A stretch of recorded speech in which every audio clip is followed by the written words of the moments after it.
Ndoa sio sehemu ya kuishi kwa furaha na amani. Ndoa sio sehemu ya kuishi kwa furaha na amani. Na nimelileta hili somo kwa sababu nyakati hizi kumekuwa na mazungumzo mengi na uharibifu mwingi ambao unatokea katika ndoa. Na kitu kimoja ukiwasikiliza watu wanachoanza nacho kana kwamba ndio msingi wa kuwaongoza ni kwamba sina furaha katika hii ndoa, sina amani katika hii ndoa. Sasa mimi leo nimekuletea hili somo kwamba ukweli ndoa, ukitaka uishi kweli katika ndoa, ukitaka ukae kweli uifurahie ndoa, unatakiwa ujue kwamba ndoa sio sehemu ya kuishi kwa furaha na amani. Kwa sababu mwanzilishi wa ndoa ni Mungu, sio mwanadamu. Vitabu vyote vya imani zetu vinaonyesha hicho, na wale ambao tunaamini katika Biblia tunaiona kwenye kile kitabu cha Mwanzo sura ya kwanza ule mstari wa 26 mpaka 28. Mwanzo 1:26-28. Pale ndipo tunaona Mungu ameenda kwenye uumbaji, ameumba vitu mbalimbali. Baada ya kuona vitu vyote vimeandaliwa na viko tayari, sasa anamuumba mtu. Anasema na tumfanye mtu kwa sura yetu na mfano wetu. Na ndipo anamuumba mtu. Mara baada ya kumuumba mtu, ule mstari wa 25, kitu cha kwanza anachokiongea kwa mwanadamu, anamwambia zaeni mkaongezeke. Na wale ambao wanapenda kujifunza theology, tunajua kwamba huwa kuna kitu kinaitwa the principle of the first occurrence. Kuna kanuni ya kitu kuonekana mara ya kwanza, kwamba kile kilichoonekana mara ya kwanza ndio chenye uzito zaidi.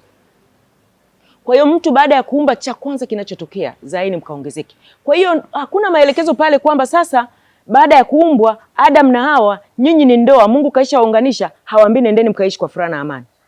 Anawaambia zaeni mkaongezeke. Kumbe kitu cha msingi ni kwamba ndoa ni karakana, na mimi niiongelee ndoa kama karakana kwa mambo mawili kwa siku hii ya leo. Jambo la kwanza ni karakana ya kuzaa na kuongezeka. Kwa hiyo ndoa sio sehemu ya kwenda kuishi kwa furaha na amani, ni sehemu ya wewe kwenda uzae na kuongezeka. Uzae binadamu, muwalee wewe pamoja na mumeo, muwalee wewe pamoja na mkeo, muongeze dunia kwa kuwapatia dunia mwanadamu mliyemlea mwenye uwezo wa kuiboresha dunia, sio kuiharibu. Hiyo ndio sababu ya ndoa ya kwanza ya msingi, ni karakana ya uumbaji. Sasa habari ya wewe kufurahi itamaanisha kwamba ufurahi katika lile kusudi ambalo tayari lipo.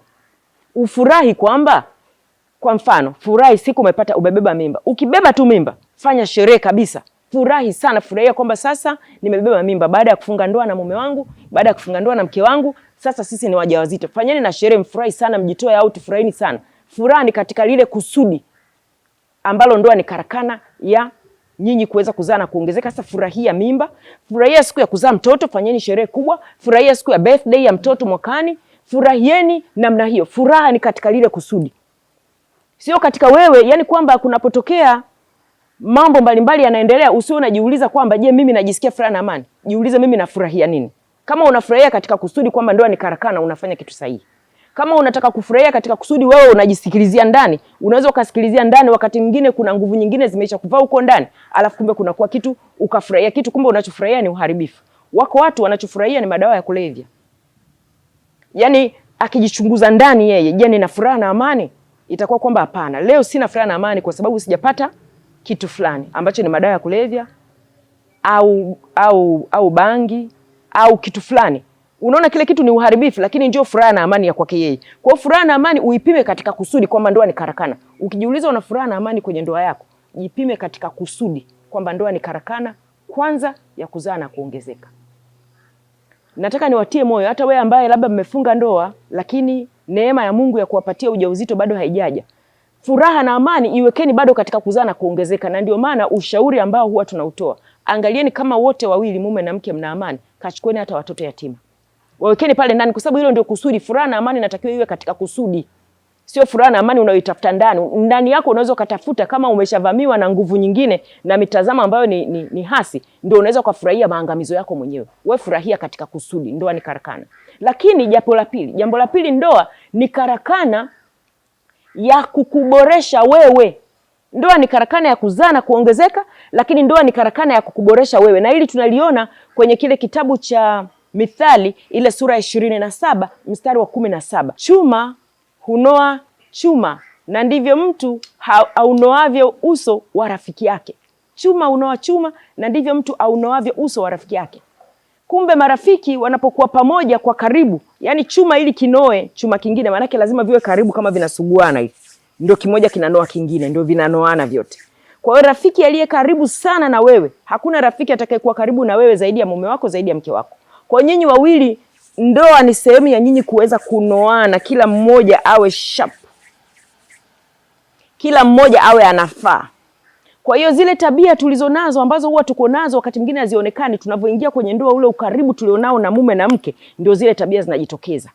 Zinapojitokeza zile tabia, shida iliyopo ni kwamba ndoa nyingi zinavunjika kwa sababu misuguano inapotokea, badala ya kuanza kwamba chuma hunoa chuma na hapa kuna kusudi la mimi kunolewa, tunaanza kujiuliza, je, nina furaha na amani?